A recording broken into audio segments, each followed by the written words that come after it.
সরাসরি ভারতকে টার্গেট করে ভারতকে অ্যাড্রেস করেই কিন্তু আমরা আমাদের প্রতিবাদগুলো করেছি। দয়া করে কাপড় চোপড় আর দিবেন না, কারণ এগুলো আমরা কোনোভাবে ব্যবহার করতে পারছি না। সামনে গিয়ে কিন্তু পুনর্বাসনের ব্যবস্থা করাটা খুবই গুরুত্বপূর্ণ হয়ে পড়বে।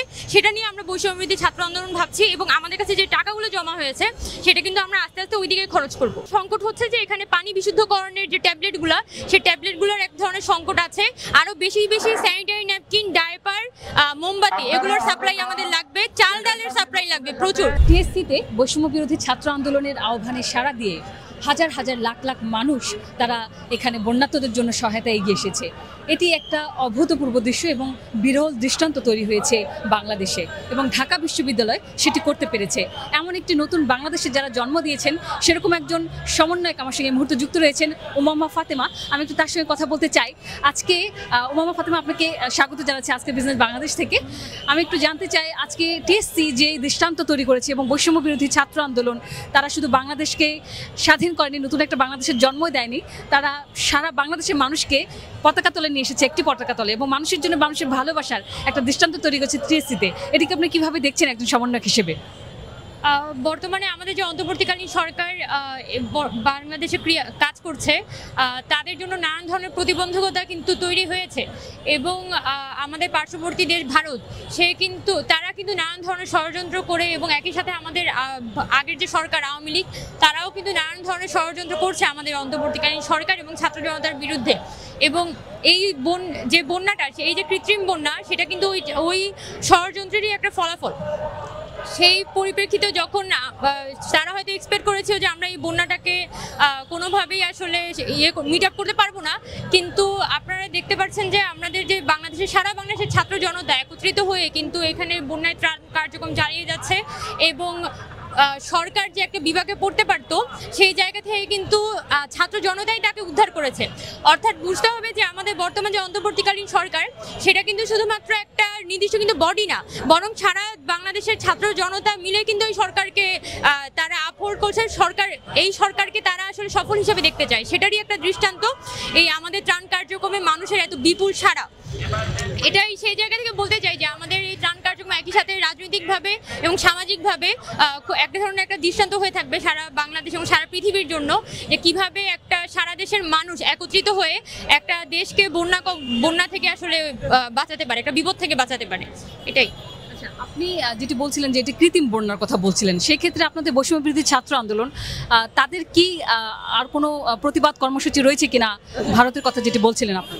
এখন এইটা তো বাংলাদেশের বিভিন্ন মহল এই বিষয়গুলো নিয়ে কথা বলছে, এবং যাদের কথা বলা দরকার, এখানে গভর্নমেন্টের পক্ষ থেকে কথা ওঠাটা বেশি দরকার, সেটা তারা করছে। আমরা আশা করব যে আরও জোরালোভাবে এখানে ভারতের যে আধিপত্য, ভারতের যে এভাবে একটা অন্যায় বন্যা আমাদের উপর চাপিয়ে দেওয়া হয়েছে, সেই বিষয়ে সরকার আরও বেশি সরব হবে।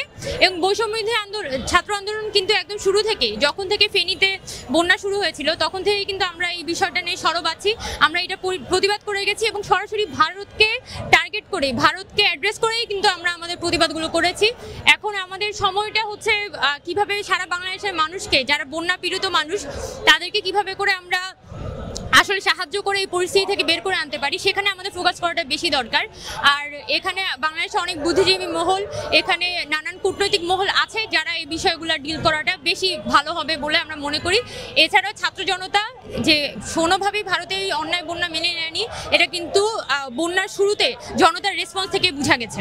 মামা, আমার শেষ প্রশ্ন সেটা হচ্ছে, এই যে বিপুল পরিমাণ ত্রাণ উঠছে, আমরা জিমনেসিয়ামে দেখলাম সেটা একেবারে ছাদ ছুঁই হয়ে গেছে, এখানেও বিপুল পরিমাণ টাকা উঠছে, আপনারা এগুলো বন্যার্তদের মাঝে কিভাবে বিতরণ করছেন? সেটা কি সময় মতো তাদের কাছে পৌঁছাচ্ছে কিনা, কিংবা সেখানে কোনো প্রতিবন্ধকতা তৈরি হচ্ছে কিনা?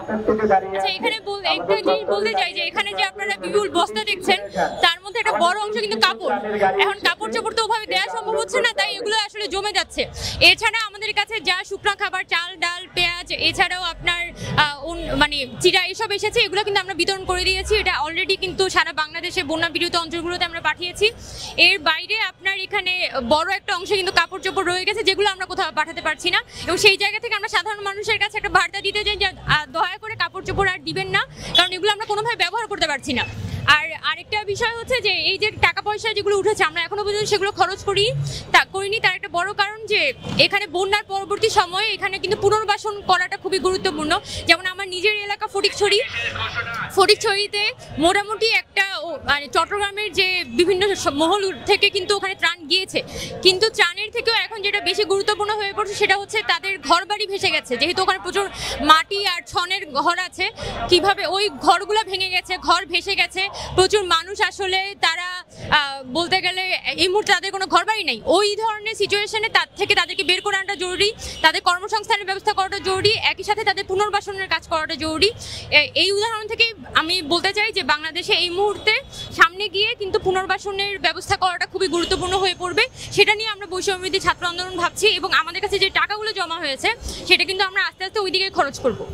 পুনর্বাসনা কিন্তু এখন খাবার যেগুলো আসছে সেগুলো আপনারা ট্রাকে করে পাঠাতে পাচ্ছেন? জি আমাদের যথেষ্ট ট্রাক সাপ্লাই আছে। আমাদের যেটা কিছু সংকট হচ্ছে যে এখানে পানি বিশুদ্ধকরণের যে ট্যাবলেটগুলো, সেই ট্যাবলেটগুলোর এক ধরনের সংকট আছে।